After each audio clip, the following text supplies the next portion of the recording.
Ginawa ni Tony Fowler sa sarili dahil sa stress, ikinabahala ng mga netizens.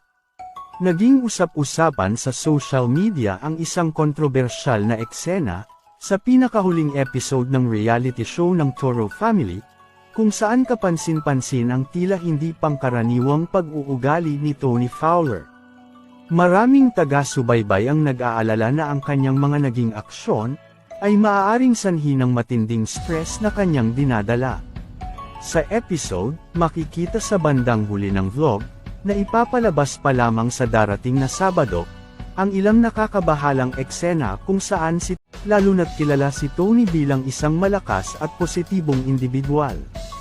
Bago pa man maganap ang insidente, mapapansin na may tensyon na sa paligid habang pinapagalitan ni Tony ang kanyang mga kasambahay. Bagaman hindi pa malinaw kung ano ang naging sanhi ng kanyang pagkagalit, kitang-kita ang kanyang pagkadismaya at galit. Ang biglaang pagbabago ng kanyang ugali ay nagdulot ng maraming spekulasyon, at ilang netizens ang nagkomento na marahil ay dala ito ng mga problemang hinaharap ni Tony sa araw-araw, mga suliraning maaaring nauugnay sa kanyang personal na buhay at sa kanyang pamilya. Lalong lumalim ang pag-aalala ng mga netizens dahil kasalukuyang ang nagdadalang tao si Tony Fowler.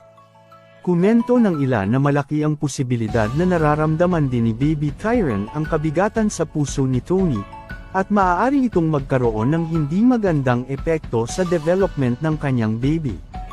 Sa kabila ng kanyang pagiging public figure, hindi naiwasan ng mga taga-subaybay ang magbigay ng suporta at pag-alala, na nagbigay diin sa kahalagahan ng mental health, lalo na para sa mga kababaihang nagdadalang tao. Bumuhos ang mga mensahe ng suporta sa comment section ng episode, kung saan maraming netizens ang nagpahayag ng kanilang pangamba para kay Tony. Mommy Oni, parehas rin po tayong buntis, 5 months na po ako, pero wag mo po sarili mo kasi nararamdaman din ni Baby Tyron ang nararamdaman mo. Please wag po, Mommy Oni, wag mo sasaktan sarili mo, please naiiyak ako, di mo deserve masaktan.